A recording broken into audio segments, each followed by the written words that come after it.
Nous sommes vendredi 12 juillet 2024 et c'est déjà le dernier numéro pour le compte de cette semaine de votre émission matinale Le meilleur réveil. Les rubriques, elles n'ont pas changé et ce matin, comme de coutume, nous démarrons avec la revue des titres et toujours avec Shamsuddin Badarou qui est resté en notre compagnie durant toute la semaine. Shamsuddin Badarou, bonjour. Bonjour Latifat Kouenou. Avec vous, nous allons prendre note de toute l'actualité du matin et nous démarrons par la toute première rubrique comme je l'annonçais.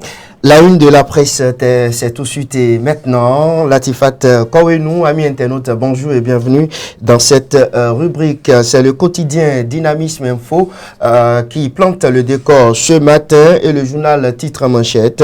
Situation de plus en plus dégradante dans la presse. Urgence de mesures pour faire souffler les acteurs. Présence agitée de bases militaires françaises au Bénin. Après le Niger, le Burkina accuse et fait réagir le porte-parole Oumbedi.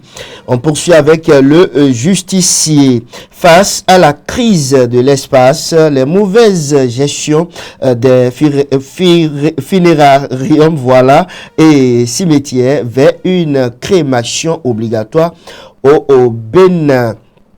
Fraternité, panier de la ménagère, survivre au prix des vivriers.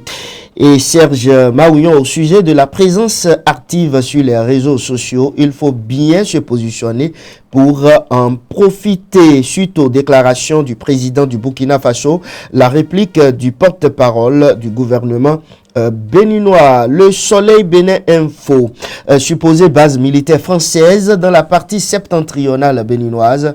Le président Ibrahim Traoré accuse le Bénin, rétoque. Les explications du porte-parole du gouvernement de la rupture est à retrouver dans les colonnes du journal. Le Soleil Bénin Info s'en va et cède sa place à le Télégramme. Burkina, le capitaine Ibrahim Traoré accuse le Bénin et la Côte d'Ivoire. C'est l'hôpital qui se moque de la charité. Réponse de Wilfried Oumbedi, porte-parole du gouvernement. La Croix du Bénin, à présent, victoire de la gauche aux élections législatives françaises. Que doivent craindre l'Afrique et sa diaspora, s'interroge le journal catholique. Matin libre, acquisition de nouvelles ambulances, motus et bouches cousues sur le cou. Et on reste toujours avec Matin libre, Agence nationale d'identification des personnes à NIP. Le DG a-t-il vraiment démissionné, s'interroge mon confrère du quotidien de Batito. Libération, supposée base militaire française au Bénin. Léandre Oumbedi recadre Ibrahim Traoré. En perte de repère, le président burkinabé trouve les faux fuyants. Le journal de Raoul Sounou à présent, Nord-Sud quotidien Porto Novo au rythme des masques dès le 2 août prochain. CEDEAO, pourquoi l'AES doit revenir, s'interroge le journal de Raoul Sounou. On reste toujours avec un Nord-Sud quotidien, accusé par le Burkina Faso d'héberger des bases militaires françaises. Le Bénin réagit. La Nation, on retrouve à présent le quotidien de service public, réforme de l'administration territoriale, les nouvelles orientations au préfet. Filao News, à présent, installation prochaine de la 7e mandature de la Haute Autorité de l'Audiovisuel et de la Communication HAC. Premier chantier, réouverture du groupe de presse, la Gazette du Golfe, plaidoyer, magnanimité, s'exclame mon confrère. On poursuit ce matin, avant-dernier journal pour terminer, le matin. Supposée présence de bases militaires pour déstabiliser le Burkina, cinglante réplique du gouvernement béninois au capitaine Ibrahim Traoré. Et pour terminer définitivement ce matin, Latifat Kouenou, c'est avec le journal de Geoffroy Oussa 109 qui titre manchette clôture ce jour de la première session ordinaire au niveau de l'Assemblée nationale. Réduction de comptes sur des réalisations de la capitale. Porto Novo envisage l'externalisation de la gestion de ces industries culturelles. Voilà Latifat Kouenou. Merci à vous Shamsadine Badarou. Nous passons à présent à la présentation de l'actualité du matin. À la Criette, Alain Oronla est convoqué dans une affaire de parcelle. Je rappelle d'abord que c'est lui le plaignant. Le Kouenou, il faut tout simplement dire que 2 personnes sont donc poursuivies sans mandat de dépôt dans ce dossier. Ces derniers ont donc comparu hier 11 juillet 2024 devant la cour spécialisée. Il leur est reproché d'avoir volé des plans sur le domaine appartenant au préfet du littoral. Selon Libre Express, les 2 accusés dans cette affaire sont des frères. Ils se sont introduits dans le domaine pour voler les noix de palmier plantées par la première autorité du département du littoral. À la base, hier, les 2 frères, dans leur déposition, nient avoir volé les noix de palmier appartenant au préfet Alain Oronla. À la suite des dépositions, le juge a renvoyé le dossier au jeudi 17 octobre 2024 et a convoqué à son tour le préfet du département du littoral, Alain Oronla, pour écouter sa version des faits. Nous parlons à présent de cette actualité abondamment relayée dans les quotidiens. Le Bénin accusé par le Burkina Faso de disposer des bases militaires françaises. Le gouvernement répond aux graves accusations d'Ibrahim Traoré. Les journaux béninois en ont parlé abondamment ce matin, Latifat Kouenou.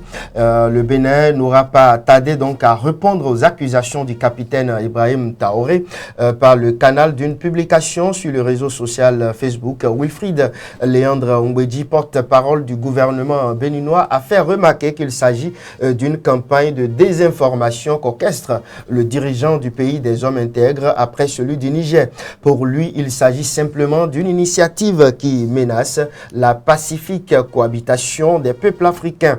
Il dénonce également la volonté de ces militaires à faire du Bénin la source de tous les maux dont ils souffrent. Cette réaction plutôt violente de Wilfried Léandre Mbedji intervient après les déclarations du dirigeant du Burkina Faso. Je cite, « Personne ne peut nous dire qu'au Bénin, il n'y a pas de base française. Il y a bel et bien 2 bases françaises au Bénin et nous avons des preuves. Des pistes ont été aménagées, des soldats sont équipés. » Fin des citations. C'est donc selon il faut dire que c'est la déclaration du capitaine Ibrahim Traoré dans une vidéo devenue virale depuis quelques heures sur la toile. Dans l'interactualité, manifestation au Kenya, le président William Ruto limoge la quasi-totalité de son gouvernement. Alors qu'il fait face aux conséquences des manifestations qui secouent son pays depuis plusieurs semaines, le président kenyan William Ruto a annoncé hier le limogeage de la quasi-totalité de son gouvernement. Reste, faut-il le rappeler, en place seulement le ministre des Affaires étrangères et le vice-président kenyan. Dans son adresse diffusée en direct à la télévision, le président William Ruto a dit avoir écouté le peuple du Kenya. Cette annonce va-t-elle permettre d'apaiser la colère populaire? Question. Car malgré le retrait du projet de budget controversé qui prévoyait des augmentations des taxes et qui avait déclenché la contestation, les manifestations ont continué. Elles ont débordé sur des violences et des pillages dans la capitale et ailleurs dans le pays, entraînant ainsi une répression policière qui a été dénoncée. Dans l'actualité sportive préliminaire de la Ligue des champions CAF 2024-2025, Coton FC est désormais situé sur ses défis. Coton FC, seul représentant du Bénin, était dans le chapeau 3 pour ce tirage.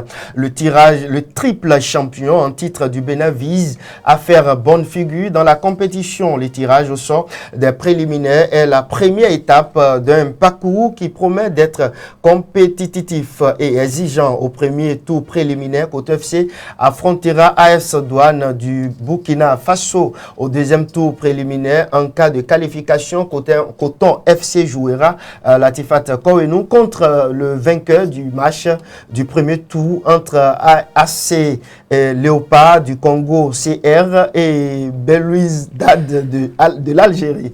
Pour Coton FC, le parcours en Ligue des Champions CAF est une nouvelle opportunité de démontrer la force du football béninois sur la scène continentale. Merci à vous, Shamsadine Badaro, pour toutes ces actualités. On vous souhaite un bon week-end. Bon week-end à vous également. Merci. Chers amis internautes, quant à nous allons marquer une courte pause publicitaire avant de nous retrouver dans la suite de cette émission.